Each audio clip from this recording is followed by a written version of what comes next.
Hello students and namaste everyone. I am Dhaval sir and our today's topic is from your standard 8th literature part chapter number 7 a visit to Cambridge by Firdos Kanga.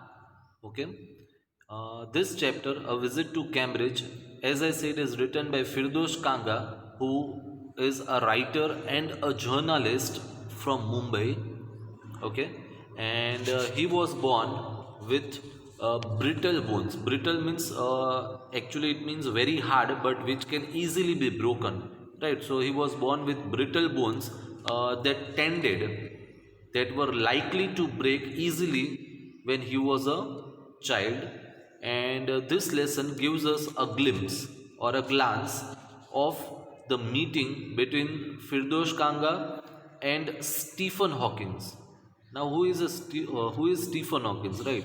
So, Stephen Hawking is one of the greatest scientists, okay, and he was suffering from, or he is suffering from paralysis that confined him to a wheelchair. That means that made him to use the wheelchair because he could not move because of paralysis on his own. So he had to compulsorily sit on the wheelchair and he could not also speak. He could not speak also, and therefore he was allowed to speak, right, uh, with the help of punching buttons on a computer. That means in his wheelchair only there was a system like a computer in which he used to press the buttons with just his fingers, okay, and which spoke for him like a machine. Okay, so he actually could not speak, he just used to press the buttons, and from that computer or the system, a voice used to generate, uh, which was in the form of his talking. That means which represented or showed what he wanted to say. Clear? So both these men uh, moved around in the wheelchair, and this happened during uh, Firdos Kanga's visit to Cambridge, right? And that was the time when they both met each other. Okay, so as it is written, a visit to Cambridge, and Cambridge is a very famous university. It is the name of a place also, and it is famous for its universities, okay, which is situated nearby London. Okay, so that was the introduction of the chapter. Now we'll try to understand the chapter in detail. Okay, so I'll start with my explanation by reading out the chapter. This is the story of a meeting between two extraordinary people, both of them disabled. Disabled means having disability. Might be not having hands or legs, or might the body might be paralyzed. Right? Anything can be considered. Disabled or differently abled, as we now say. Okay. Stephen Hawking is one of the greatest scientists of our time. Our here means the writer is saying, Firdosh Kanga. He is saying that during his time, Stephen Hawking was a greatest scientist. Okay. He suffered from a form of paralysis that confines him to a wheelchair. Right. So Stephen Hawking had a paralysis, and due to which he was compulsorily made to use the wheelchair. He had to compulsorily use the wheelchair. Okay, and allows him to speak only by punching buttons on a computer, which speaks from him, which speaks for him in a machine like voice. So as I said, he was totally paralyzed, and he could not even speak also, and therefore in his wheelchair there was a machine like computer, in which there were buttons, and he just used his fingers to press the buttons, and from that machine a voice used to come. Okay, fine. Firdosh Kanga is a writer and a journalist who lives and works in Mumbai. Kanga was born with brittle bones. So I have already explained you the meaning of brittle bones. Bones which are very hard enough but which can break easily. That tended to break easily when he was a child. Like Hawking, Kanga moves around in a wheelchair, right? So he is also a disabled person, so he also moves in a wheelchair. The two great men exchanged thoughts on what it means to live life in a wheelchair because throughout their whole life they had to spend their time on the wheelchair, and how is it, or what is the experience to live life with a wheelchair, right? So they both share this experience with each other, and on how the so-called normal people react to the disabled. So-called normal people means many a times we can say that though we all are normal people, right, but we are abnormal. That means uh, people like Stephen Hawkins, Firdosh Kanga, though they are disabled, but still they are so much active, they are so much intelligent, and so much good enough in their field that they work more better than the normal person. And many times normal person, though having uh, body which is functional totally or working properly, but still they cannot do anything in their life. Okay, so that is it. Cambridge was my metaphor for England. Now, here, metaphor is a kind of figure of speech. It is used for comparison. So, here, the writer actually is trying to say that Cambridge was uh, like uh, Cambridge was my metaphor for England. So, he is actually trying to say that Cambridge is the real England for him. Okay, and it was strange that when I left it, when I left it had become altogether something else because I had met Stephen Hawkins there.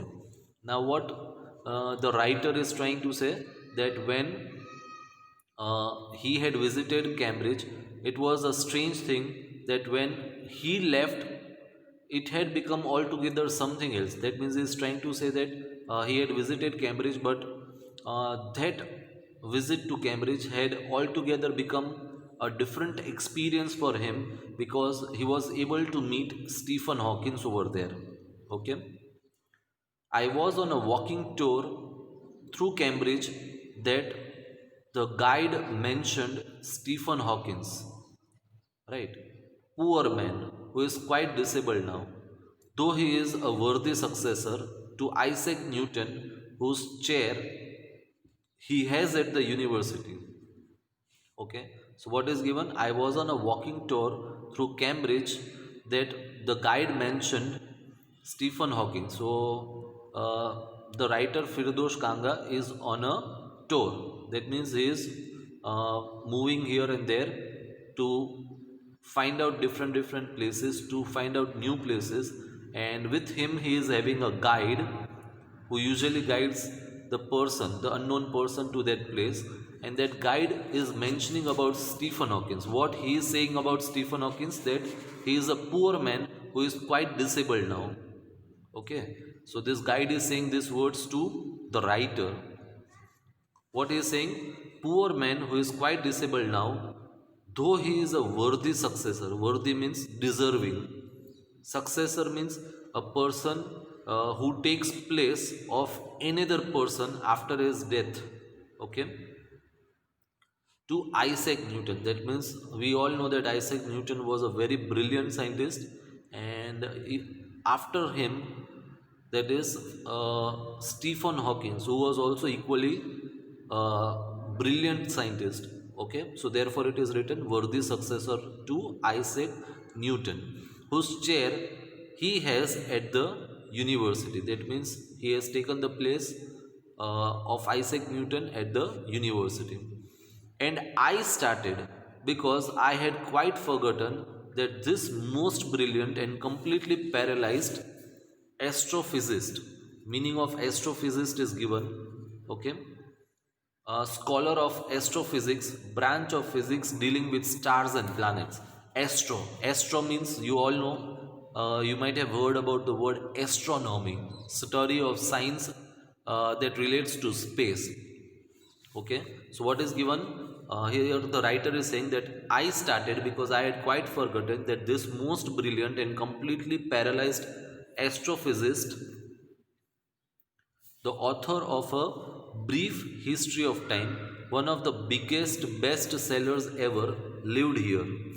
That means the writer Firdosh Kanga wants to say that just by mistake he had forgotten that Stephen Hawking, who is a great scientist, and his book A Brief History of Time, one of the best sellers ever, he also lived over here in Cambridge. You can see the picture of Stephen Hawking over here on the right hand side. Okay, so what the writer is saying, when the walking tour was done, that means when the tour got over, okay, I rushed to a phone booth. I means Firdosh Kanga is saying about himself. I rushed to a phone booth and almost tearing the cord. Cord means the wire which is connected with the phone and the dialer. Okay. So tearing the cord so it could reach me outside. Phoned Stephen Hawking's house. So what the writer is saying, that as he came to know that Stephen Hawking is living in the same place where he was, that is Cambridge, he immediately reached his home where he had been staying, and he just gave a phone call at Stephen Hawking's house. There was his assistant on the line, and I told him I had come in a wheelchair from India. Okay, what he's saying, I had come in a wheelchair from India. Perhaps he thought I had propelled myself all the way to write about my travels in Britain. That means he's trying to say that when he told the assistant of Stephen Hawking that I come in a wheelchair from India, that means the person on the line, that is the assistant, might have thought that directly in the wheelchair he has come to Britain, not on the plane. So he's just trying to create a kind of mocking, okay, a kind of humor. Fine. So what he is saying, I had to see Professor Hawkins. What Firdosh Kanga is saying, that I want to meet Professor Hawkins. Even 10 minutes would do. Okay, what he is saying, that 10 minutes is more than enough. If I'll get to meet Stephen Hawking just for 10 minutes also, it is more than enough for me. I'll be satisfied. Half an hour, he said, from 3:30 to 4. That means the assistant told Firdosh Kanga that not 10 minutes but half an hour, right? Which was a very great thing for Firdosh Kanga, the writer. Okay, and the time was given, that was 3:30 to 4. And suddenly I felt weak all over. Okay, growing up disabled, you get fed up with people asking you to be brave, as if you have a courage account on which you are too lazy to draw a check. Right, so very good thing is said. What is saying, and suddenly I felt weak all over. That means he was feeling very weak, and he is trying to share his experience that growing up disabled, that means if a person is disabled, he is saying that you get fed up with people asking you to be brave. That means he is trying to say that though the person is disabled, right, he is not having any kind of energy, he is lacking energy, but then to the people they try and keep on saying that be strong, be brave, right, have courage. So he's trying to say that the disabled person actually doesn't want to have courage. That kind of thing is told by people. Okay. He's trying to say that people, they feel like the person, that is the disabled person, is not using his courage intentionally, but actually that is not the thing. He actually doesn't have any kind of energy or courage, so that is the reason that person is known as disabled. Okay, then the only thing that makes you stronger is seeing somebody like you, right? If there is a disabled person, Okay, and if he'll find some other disabled person who is very strong enough, who has reached to a certain height, then that disabled person will get a lot of inspiration from that person.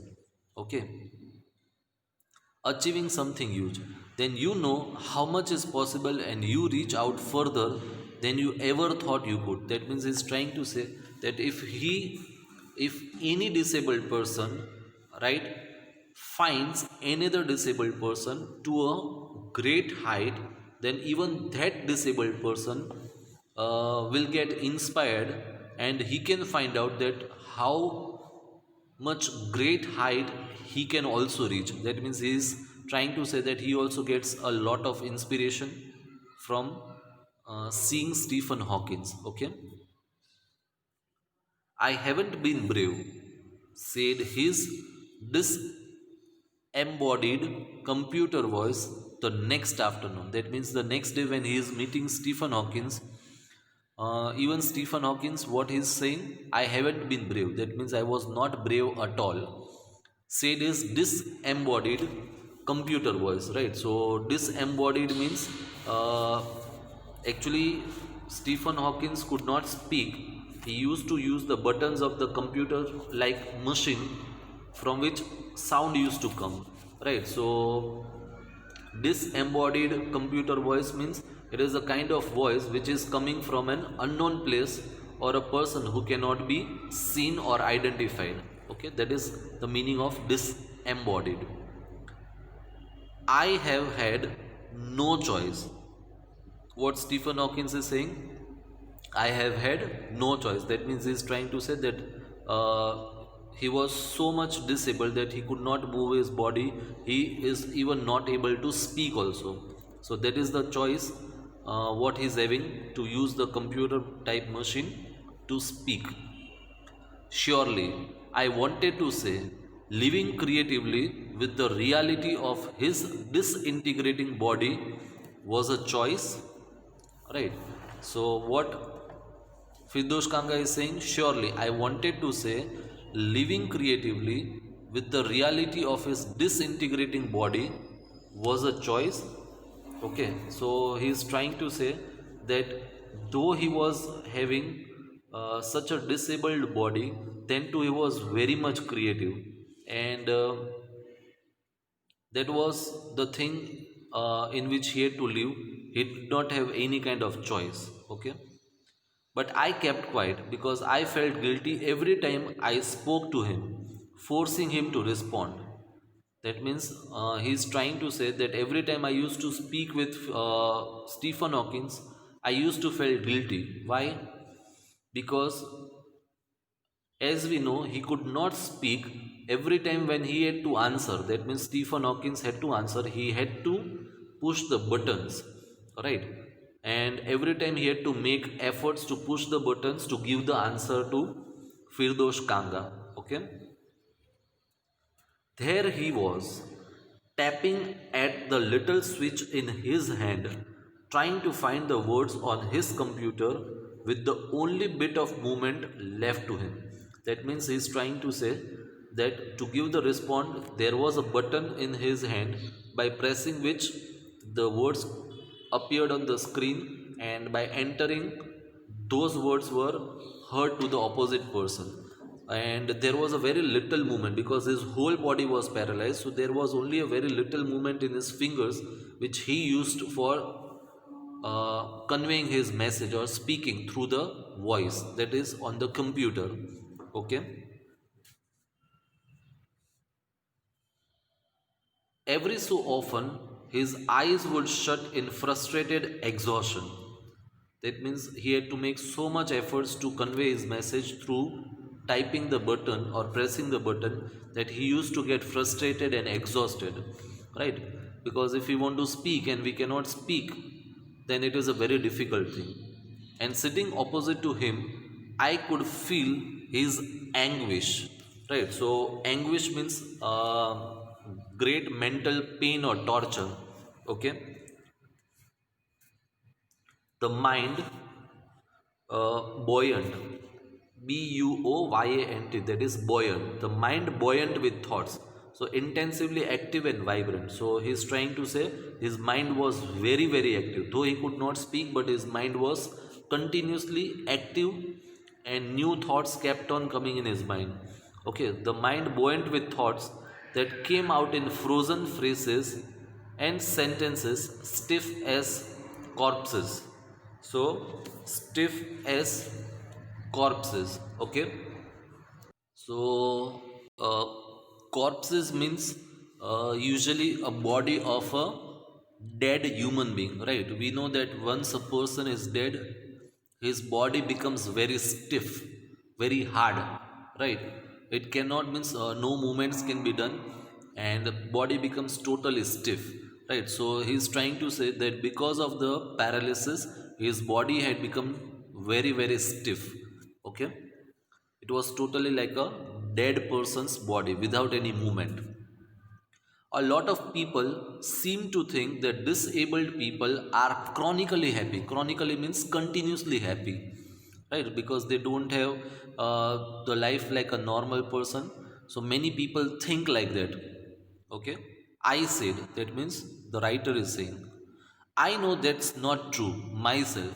So Firdosh Kanga is trying to say that though many people think like that, but in real sense it is not so. Are you often laughing inside? He is asking to Stephen Hawkins, right? About 3 minutes later, he responded, I find it amusing when people patronize me. Right, so till 3 minutes, Stephen Hawkins didn't answer anything, and when he responded, what he said, I find it amusing. Right, what is saying, I find it amusing when people patronize me. Okay, so patronize means support. Okay, and what he is saying, uh, amusing means very surprising, very happy. Right, he finds it very happy, he finds it very good when people patronize him, that means support him. And do you find it annoying when someone like me comes and disturbs you in your work? Right. So the writer Firdosh Kanga is asking these words to Stephen Hawkins. The answer flashed, yes. Okay. Then he smiled his one way smile, and I knew, without being sentimental or silly, that I was looking at one of the most beautiful men in the world. That means he was trying to make fun. Okay, Stephen Hawkins. Though he said yes, but he actually didn't mean to say it. Okay, so he just said yes, and as his body was paralyzed, he just could give a smile because he was feeling happy by meeting Firdosh Kanga. Okay, a first glimpse of him is shocking. That means when any person uh, is about to meet or will meet Stephen Hawkins, he will be shocked to see him because such is his physical appearance, because his whole body is paralyzed, right? So, what he is saying that at first glimpse means at a first look, of him is shocking because he is like a still photograph. Still photograph means without any movement. We have seen the photographs, there is no movement in the photograph. As if all those pictures of him in magazines and newspapers have turned three dimensional. Okay, that means he is trying to say it is when you look at him, he just looks like a photograph and there is no movement in his body. Okay,